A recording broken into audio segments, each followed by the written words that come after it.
अपने सिलेबस को अच्छी तरीके से जानना कि सिलेबस में क्या आ रहा है, फिर उसके बाद एक स्ट्रेटजी बनाना जिस स्ट्रेटजी के थ्रू आप 90% से ज़्यादा मार्क्स गेन करेंगे।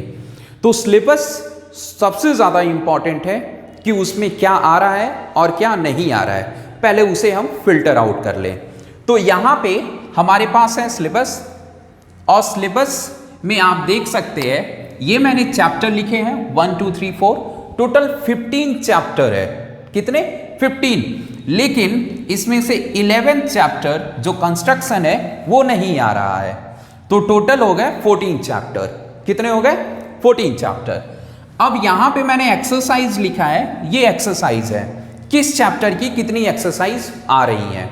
तो आप देख सकते हैं फर्स्ट के लिए मैंने 2 एक्सरसाइज, सेकंड में 2, थर्ड में 4 एक्सरसाइज, फोर्थ में यहां पर 4.1, 4.2, 4.3।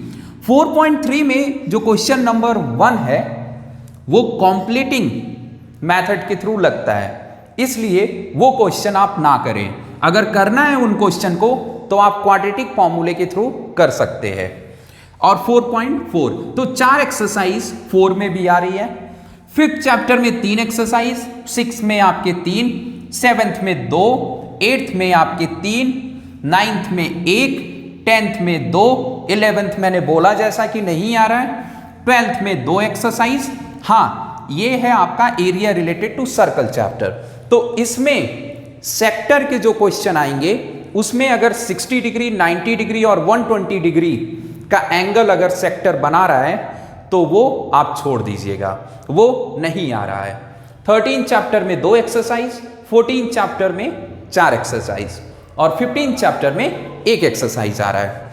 अब देखते हैं कि कौन से चैप्टर में सारा एक्सरसाइज आ रहा है। तो 4 चैप्टर में सभी एक्सरसाइज आ रहे हैं, 5th चैप्टर में भी सभी एक्सरसाइज आ रहे हैं और 9th चैप्टर में भी सभी एक्सरसाइज, 10th में भी सभी एक्सरसाइज और 15 में भी सभी एक्सरसाइज आ रहे हैं।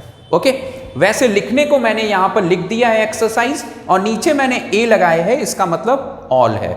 ओके, अब देखो टोटल एक्सरसाइज कितने हैं। तो टोटल 35 एक्सरसाइज हैं आपके पास। कितने? 35।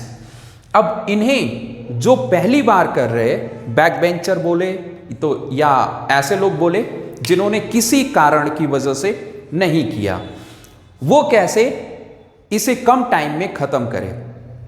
तो 35 एक्सरसाइज आ रहे हैं। कितने? 35 एक्सरसाइज को अगर आप एक दिन में एक एक्सरसाइज करते हैं तो भी आपके 35 डेज में कंप्लीट बुक खत्म हो जानी है। ओके, 35 डेज में कंप्लीट बुक खत्म हो जानी है। अब जब ये बुक खत्म हो जाएगी तो आप ये कर सकते हैं कि 15 डेज के लिए आप बना सकते हैं अपना रिवीजन। इसका अगेन इसको रिवीजन 15 डेज। उसके बाद 15 डेज के बाद एक और आप स्लॉट बनाइए 30 डेज का, और इस 30 डेज में आप सिर्फ बोर्ड पेपर करेंगे। क्या करेंगे? बोर्ड पेपर्स, यानी कि प्रीवियस ईयर के जो क्वेश्चन आए हैं। तो आप टारगेट बनाइए कि आप 5 इयर्स बैक तक, सिर्फ 5 ईयर बैक तक के क्वेश्चंस सॉल्व करेंगे।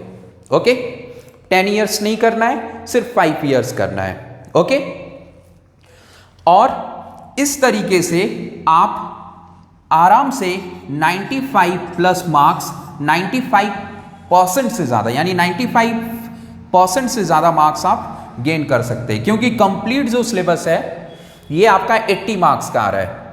ओके, तो 95% से ज़्यादा मार्क्स आप ला सकते हैं अगर इस स्ट्रेटजी को आप यूज़ करते हैं। 35 डेज में इसे करिए जो फर्स्ट टाइम कर रहे हैं, 15 डेज में आप इसे रिवीजन करिए, जो रिवीजन करने वाले हैं वो 15 डेज में रिवीजन कर सकते हैं। 30 डेज आप फिर इसे बोर्ड पेपर सॉल्व करिए, और अगर आपको मिले चैप्टर वाइज क्वेश्चन तो कोशिश करिए कि चैप्टर वाइज क्वेश्चन आप इसे करें। ठीक है।